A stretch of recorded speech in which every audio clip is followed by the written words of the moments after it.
I'm here in Attimas beside my house this evening, just out for a walk, passing one of the cemeteries that dot around this area. There's a lake down here, and around the lake, you have a cemetery up here in the hill, and you have another one down there. And there is an old story about a monastery that was being constructed on the side of the lake, and the monks were traveling across this lake bringing materials to build a monastery, and their boat capsized and they drowned, so the monastery was never finished. And I think there are ruins of it somewhere around this lake, but the monastery was never finished. But from that tragedy, this area produced a priest called Father Patrick Peyton, the Rosary priest. And I think there's a saying that a world in prayer is a world at peace. And that priest, he had millions and millions of people praying for him, and he came from this exact area where I am.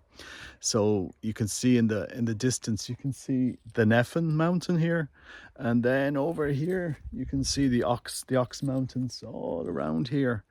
So it's a very, very, very beautiful. And then the church is down there, and then you have the lake down here around which you have a road. And why am I mentioning Father Patrick Peyton? If you look back on my channel back in September, I was getting in prayer to do the consecration to Jesus through Mary, to finish on Saturday, the 7th of September. And in my mind, I knew that come the 7th of September, the world would be in a different place, that something was going to happen on that date. And others were saying the same thing. Yeah, we're all seeing something. It's like this drumbeat, something, the memento is picking up, something is picking up. And little did I know that on that 7th of October, and I began the consecration late August, 33 days through to the 7th of October. That on that same day, as we were doing the consecration to Jesus through Mary, we would have the world's forces moving, colliding as such in the Middle East, a war, and in reality a war starting. And we've seen thousands of deaths on both sides. We've seen the West being whipped up into a frenzy, pro and against this, and it's a very, very sad thing to see.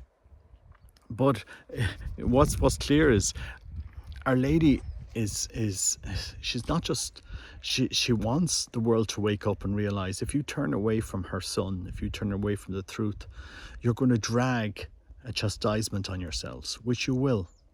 And so, I really wanted to kind of give this message again. Next month on the 25th of November in Derry, the Long Tower, we will have 2,000 men coming to adoration, coming to say the Rosary, to light the fire, to confession. And in Catholics in Ireland, we need to stand up and really own our vocation as Catholics, as Christians, to lead in this mission of that Our Lady is calling us to at this time in the world. We need to turn to Christ, who is the greatest peacemaker.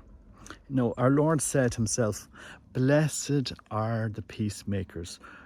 Theirs is the kingdom of heaven." And we need to be peacemakers in this time of war and conflict, and to bring peace to our homes, to our towns, to our communities. Here in Ireland, you might say, "Oh, there's no war now. Everything is fine here in Ireland, and there's be wars over there." There's a war here as much as anywhere else. Every year, hundreds and hundreds and hundreds of men take their lives out of desperation, out of anxiety, fear, hatred.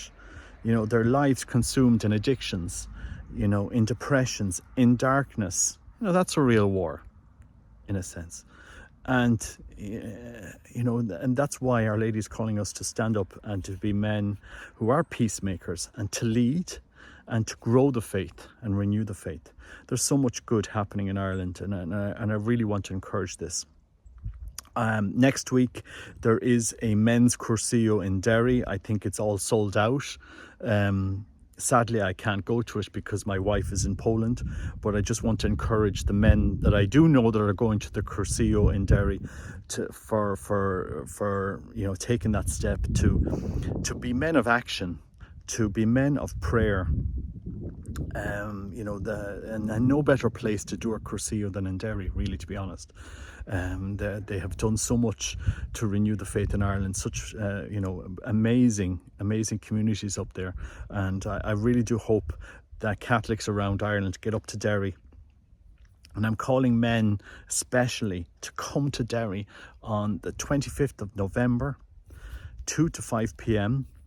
If you want to come, we will have a retreat on the Friday evening, Saturday morning. So we'll have Thermobacca rented out. So if you want to come along to that, I can send you on details, or contact me privately and we can reserve your room. We can't accommodate 2,000 men at a retreat.